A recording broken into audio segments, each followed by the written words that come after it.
Morning everyone. So Tez asked me to make an overview video for the new tool.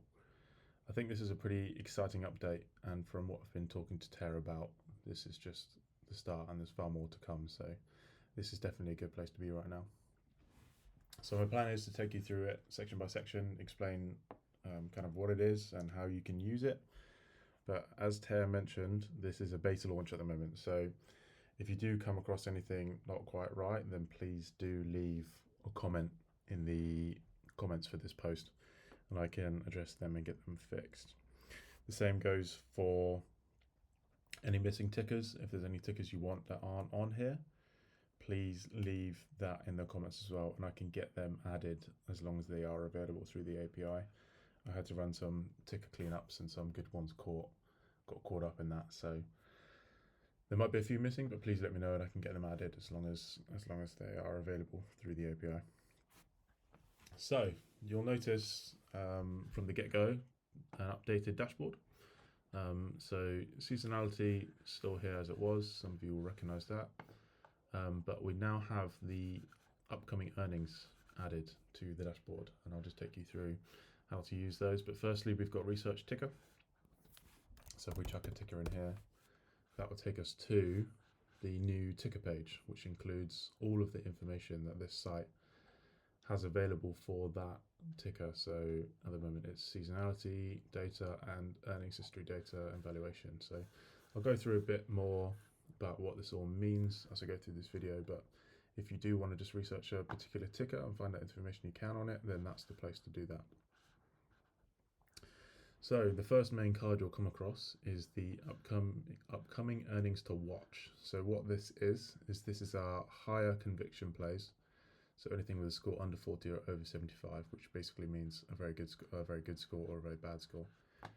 So tickers with upcoming earnings, high conviction inside the set window. So it'll always default to 1 week with a look back of 8 events. So the events is what's used to calculate our averages and our scores inside that window. So a couple of ways to use this card. The first one is kind of keeping an eye on your portfolio. So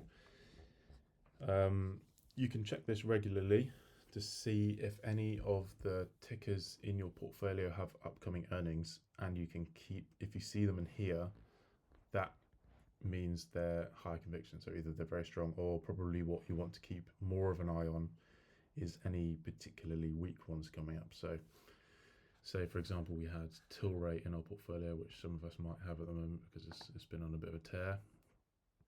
If we have a look at that, we can see earnings are upcoming on October 8th, so it's quite soon, and it's got a score of 27, which is pretty poor. So let's go in and have a look at that. So this is our earnings view for the ticker, and we're looking at Tilray now. So what we can see here is we've got a snapshot of our earnings reaction. So this is our radar chart for our components of our score. So this is what the score is made up of. It's consistency, gap up propensity, fade resistance, plus 3-day performance, and EPS beats. I'll choose a different ticker to take you through that, maybe one that's just a bit stronger, so it's a bit more obvious how they all work together. But that's like quite a nice snapshot of what's included in the score, so you can see where it's strong, where it's weak. Overall score here, and a few more stats again I'll take you through on a different ticker. But here, so basically we know Tilray's in our portfolio, we know it's got a weak score. We can come in here and have a look why it's weak. So I mean, here it's pretty volatile through earnings, tends to be more bad than good. But I mean, if we look at post earnings, we can see that its post earnings record is really quite terrible. So maybe that's something we want to de-risk on coming into earnings, trim a bit, or if we have our fixed plan, we can just stay with it. But at least we're aware of what's coming up or potentially coming up. So that's one way to use this card. Another way is if you want to make pure earnings plays, then this is a place you can come and have a look to find stocks that have a very strong or a very weak earnings record, and then make plays based off that. So that's the purpose of this card. The next card is all upcoming earnings, so regardless of score. So it's just a good way to keep an eye on what's coming up. And then if you do want to make a play based off that, then you can do that. Also, if you want to have a look at the earnings history of a ticker, then you can chuck that in here. So if I choose Microsoft again, then I can have a look at the earnings record for that. Yeah, actually, I'll talk through what this means with Microsoft. What these components mean. So consistency is how often in the look back period the price moves in the positive direction. So here we've got a consistency of 50 out of 100, so 5 out of 10. So in 8 look back periods, we've got 1, 2, 3, 4 good, 4 bad, so that's 50. Gap up propensity varies slightly from consistency, so it's similar but different. What this takes into account is the move size. Sorry, I should mention also consistency is the open reaction, not the close reaction, so it's all based off open. Gap up propensity, very similar to consistency, but what it does is it takes into account the gap size.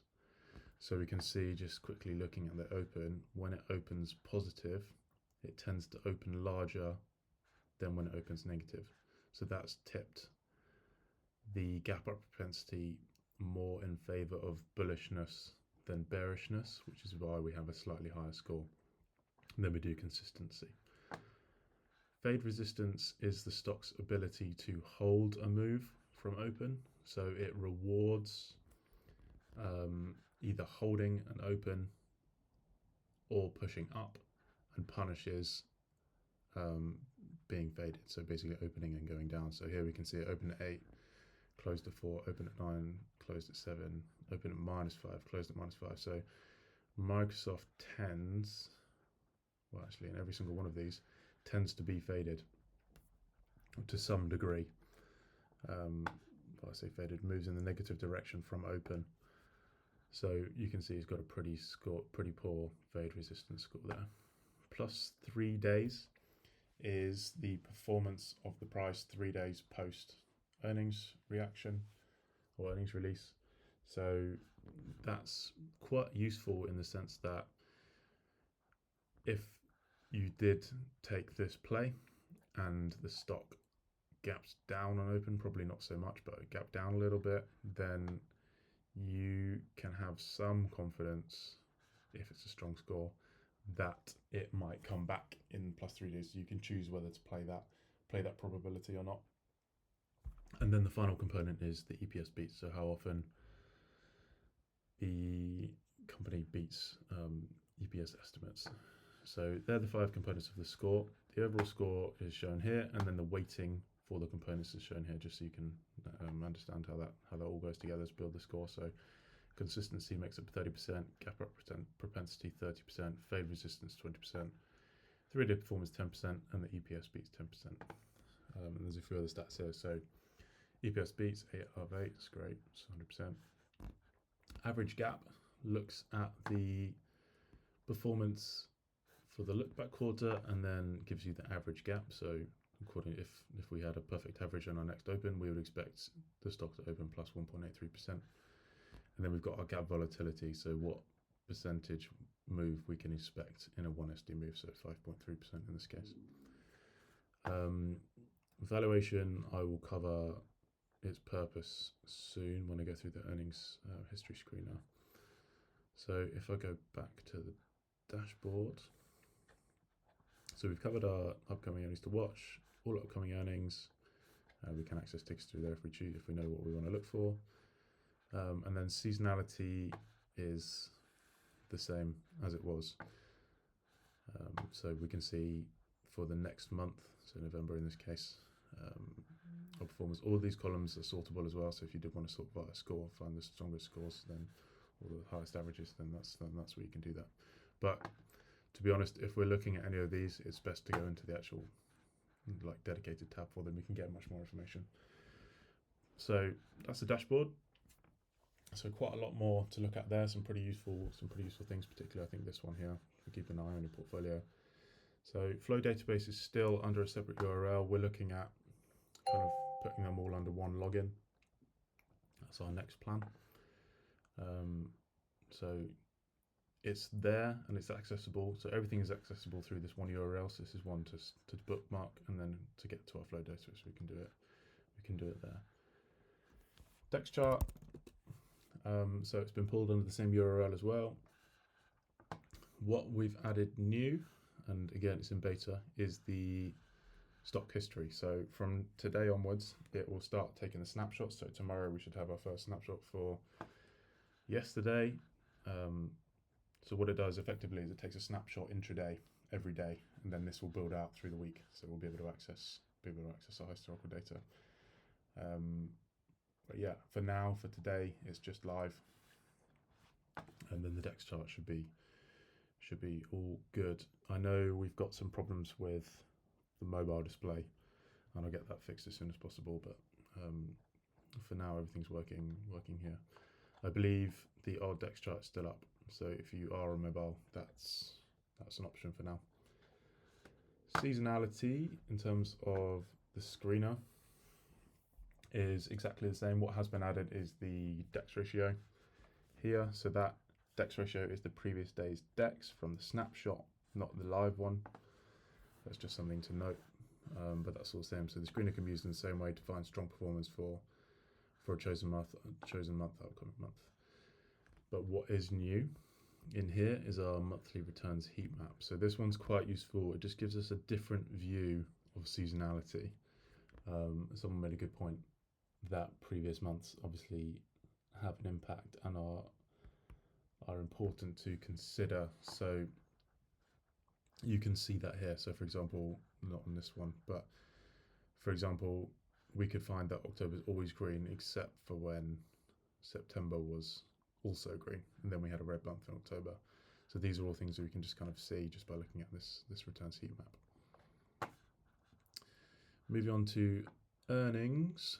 So there's a few different ways to use this screener. Speaking to Ter, so he had quite a unique way of looking at it. Was basically using this as a research tool. So say for example you knew, well, you didn't know. So say for example your theory was a certain sector is going to do well in the next 6 months for some reason. You can filter to that sector and then find the strongest executors in that sector. So the companies that basically are smashing it, doing extremely well, throwing out great reports, great forward guidance, they're always going to be gapping. They're going to tend to gap up on earnings release because people are happy, they want to be a part of that. So they're the strongest executors, and they're the companies you want to own in those sectors. If you are bullish on a certain sector, you want to earn the best executors in that sector. So that's one strong way to use this earnings screener, other than just making earnings plays, because earnings plays tend to be risky, obviously, as we all know. So this is kind of a way to use it as a research tool rather than just that pure things, rather than that pure sort of like statistical play on earnings history. So there's plenty to look at there. Have a play. I think maybe in a separate video we can go through in detail exactly like how to use that if there's a demand for that. But have a play on that. There's plenty of things you can look at here. Our columns are all sortable, so if you don't want to see some, do want to see some, just press this little cog up here, and you can choose what you want to see, what you don't want to see. If you don't understand what one of the things is, we've got the little question marks next to them, so just have a read, and hopefully that'll tell you what you need. Just an important thing to note: this is